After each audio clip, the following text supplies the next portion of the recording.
Reliance Jio பயனர்களுக்கு 100 GB இலவச cloud சேமிப்பகத்தை வழங்கும் ஜியோ AI கிளவுட் திட்டத்தை அறிமுகம் செய்து வைத்த ரிலையன்ஸ் குழும தலைவர் முகேஷ் அம்பானி தீபாவளி முதல் இது அமலுக்கு வரும் என்று அறிவித்தார். மொழிபெயர்ப்பு சேவை, ஜியோ டிவி பிளஸ் உள்ளிட்ட திட்டங்களும் அறிமுகம் செய்து வைக்கப்பட்டன.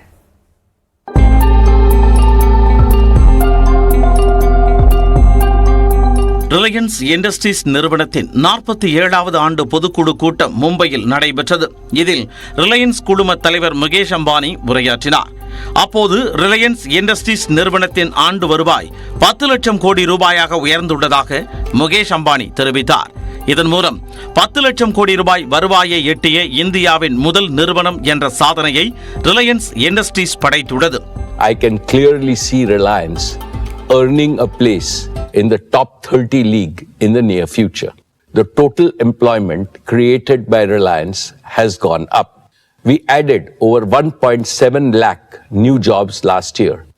If we include both the traditional and the newer engagement models of our employment, our head count today is nearly 6.5 lakh.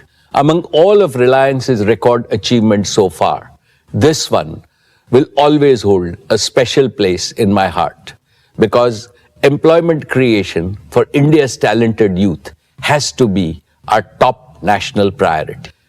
Reliance Jio நிறுவனம் 49 கோடி பயனர்களுடன் உலகின் மிகப்பெரிய தொலைத்தொடர்பு நிறுவனமாக இருப்பதாகவும், பெரும் புரட்சியை ஏற்படுத்திய ஜியோ சினிமா 62 கோடி இந்தியர்களை சென்றடைந்திருப்பதாகவும் அவர் பெருமிதம் தெரிவித்தார்.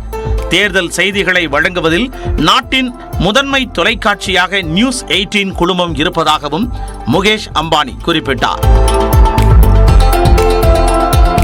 ரிலையன்ஸ் ஜியோவுடன் டிஸ்னி ஹாட்ஸ்டார் இணைந்தது புதிய சகாப்தம் எனவும், உலக தரத்திலான பொழுதுபோக்கு நிகழ்ச்சிகளை மலிவு விலையில் வழங்குவோம் எனவும் உறுதியளித்தார்.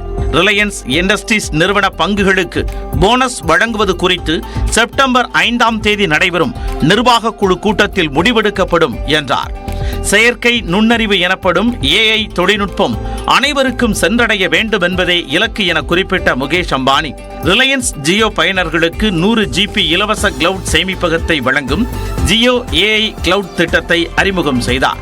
And we will also have the most affordable prices in the market for those needing even higher storage.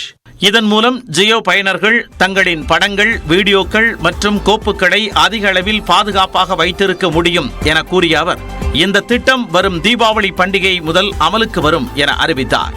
இதேபோல இந்தியாவின் 12 மொழிகளில் மொழிபெயர்ப்பு சேவைகளை வழங்க ஜியோ AI டாக்டர் சேவையையும் முகேஷ் அம்பானி அறிமுகம் செய்தார். மேலும் முழுமையாக AI தொழில்நுட்பத்தில் உருவாக்கப்பட்டுள்ள ஜியோ பிரெயின் என்ற இயங்குதளம் விரைவில் அறிமுகம் செய்யப்பட இருப்பதாகவும் முகேஷ் அம்பானி தெரிவித்தார். தொடர்ந்து பேசிய அவர், தானும் நிர்வாக குழுவில் உள்ள மற்ற மூத்த உறுப்பினர்களும் இனி அறங்காவலர்கள் போலவே இருப்போம் எனவும், ரிலையன்ஸ் குழுமத்தின் நிர்வாக குழு உறுப்பினர்களாக ஓராண்டை பூர்த்தி செய்துள்ள ஆகாஷ் அம்பானி, ஈஷா அம்பானி மற்றும் அனந்த் அம்பானி ஆகியோருக்கு கூடுதல் பொறுப்பு வழங்கப்பட இருப்பதாகவும் தெரிவித்தார்.